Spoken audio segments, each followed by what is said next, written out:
You do. Every sunrise places a blank page in your hands. You decide whether that page becomes another excuse or another step toward greatness. Don't wait for confidence. Build it through action. Don't wait for the perfect opportunity. Create it. Don't wait for people to believe in you. Believe in yourself long enough until your results become impossible to ignore. Years from now, you won't remember every difficult morning, but you will remember the day you finally decided to stop making excuses. The day you chose discipline over comfort, peace over approval, growth over fear. That day can be today. So tomorrow morning, when your alarm rings, don't negotiate with your dreams. Stand up, take a deep breath, look at the rising sun, and remind yourself, I cannot control yesterday. I cannot control tomorrow, but I can control what I choose to do today. That single decision, repeated every morning, has the power to change an ordinary life into an extraordinary one. Because in the end, success isn't given to the strongest. It isn't given to the smartest. It is given to the person who refuses to stop moving forward. So promise yourself today, no more waiting, no more blaming, no more living beneath your potential. Rise with purpose, work with discipline, protect your peace, master your mind, and let your actions become louder than your words. If this message reached your heart, carry one affirmation with you every single morning. I choose discipline over excuses. I choose peace over noise. I choose growth over comfort. And no matter what life brings, I will keep moving forward. Because life waits for no one, and from this moment on, neither will you. Have you ever looked around and wondered why so many people seem exhausted? Even though life has never been more comfortable, we have endless entertainment, instant food, instant communication, endless distractions. Yet anxiety is rising, confidence is fading, focus is disappearing. Some people spend years chasing happiness, only to wake up one day realizing they've become prisoners of comfort. But what if the very thing you're chasing is quietly destroying you? Imagine two trees standing side by side. One grows inside a glass house. It never feels strong winds, never fights heavy rain, never struggles through harsh winters. The other stands alone on the side of a mountain. Every storm bends it. Every season tests it. Lightning scars its trunk.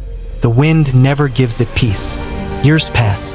When the glass house finally breaks, the protected tree collapses almost instantly. The mountain tree doesn't, because it wasn't protected by comfort. It was strengthened by adversity. That is the difference between surviving life and becoming someone life cannot destroy. The ancient Stoics understood this thousands of years ago. While kingdoms rose and collapsed, while wars consumed nations, while plague, betrayal, and uncertainty surrounded them, they developed a philosophy that allowed ordinary people to remain calm in extraordinary chaos. Marcus Aurelius once wrote that the obstacle itself becomes the path. Those aren't just beautiful words, they're instructions. Today we're exploring 8 brutal Stoic laws that can completely transform the way you think, react, and live. These aren't motivational slogans. They're timeless principles that have survived nearly 2,000 years because they work. If you're ready to build a mind that doesn't crumble under pressure, let's begin. Law number 1. Comfort is slowly making you weak. A young blacksmith once approached an old master. He asked, "How do I make the strongest sword in the kingdom?" The old man smiled. He didn't answer. Instead, he placed a piece of steel into the hottest fire imaginable. Look at athletes. Champions don't become champions because training feels good. They become champions because they continue after comfort ends. The same is true in business, relationships, health. Discipline begins exactly where comfort ends. Every morning your alarm rings. 2 voices compete inside your mind. One whispers, "Stay in bed." The other says, "Become the person you promised yourself you would become." That tiny decision repeats every day. And over years, those tiny choices build completely different lives. Marcus Aurelius spent years leading Rome through war, disease, political betrayal, and unimaginable pressure.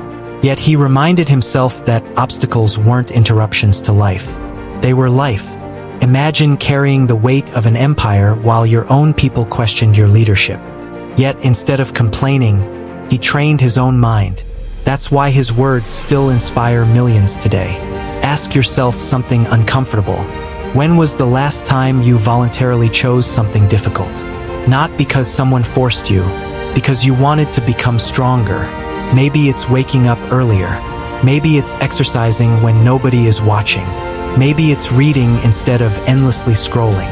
Maybe it's having the conversation you've avoided for months. Growth has never lived inside comfort. It has always lived just beyond it. Every challenge is asking one simple question. Will this break you or build you? The answer isn't decided by the challenge. It's decided by you. And once you stop fearing discomfort, life loses one of its greatest weapons against you. Because the person who can willingly face discomfort cannot easily be controlled. Law number 2, master your emotions before they master you. Imagine holding a glass of water in your hand.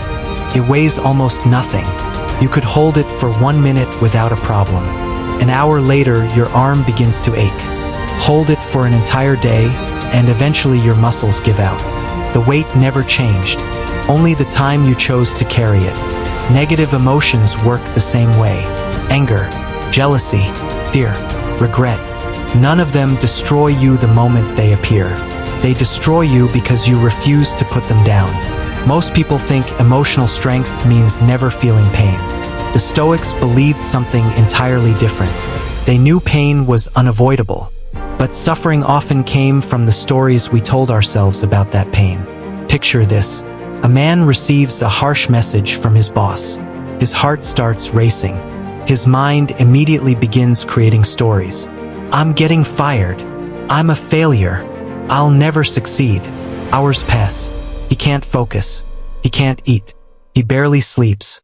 The next morning, he discovers the message had nothing to do with losing his job. Everything happened inside his own mind, not in reality. How often do we do exactly the same thing?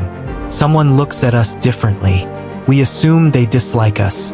A friend doesn't answer our call. We imagine we've done something wrong. One mistake becomes proof that we're incapable. One rejection becomes evidence that we'll always be alone. Our imagination becomes our prison. Epictetus understood this better than almost anyone. He wasn't born into comfort. He was born a slave. He knew what real hardship looked like. Yet he said something extraordinary.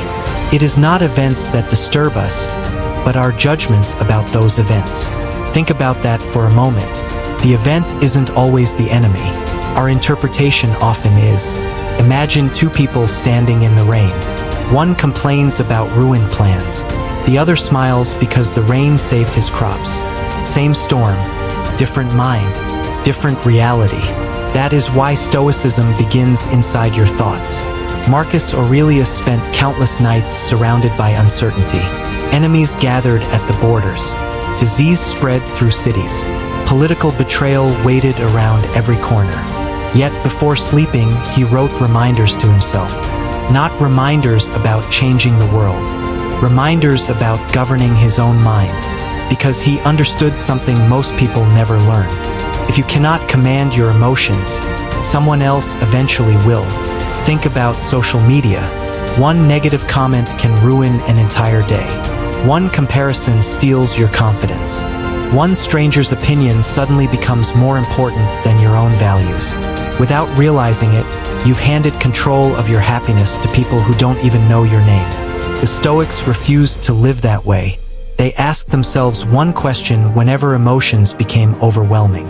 Is this within my control? If the answer was yes, they acted.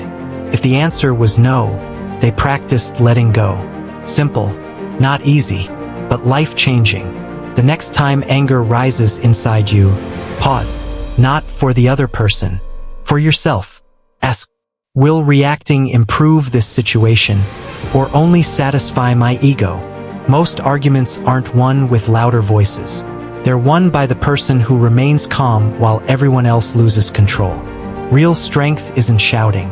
It's staying composed when shouting would be easier. Imagine standing in the middle of a hurricane. Everything around you is spinning. Trees bend. Rain falls sideways. The wind screams. Now imagine there's one place in the center where everything becomes still.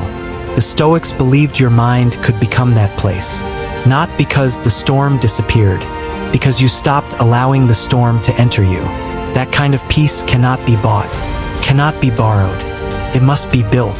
Every single day, every difficult conversation, every disappointment, every insult, every failure. Each one gives you another opportunity to practice mastery instead of reaction.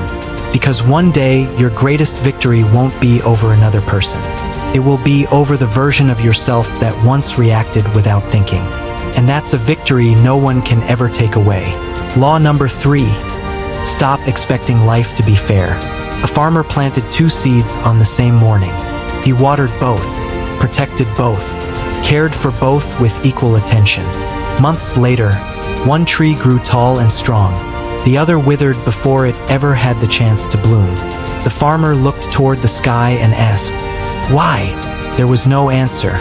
Because nature doesn't operate according to fairness. It operates according to reality. Life works much the same way. One person works tirelessly for years and never receives recognition. Another stumbles into success almost overnight.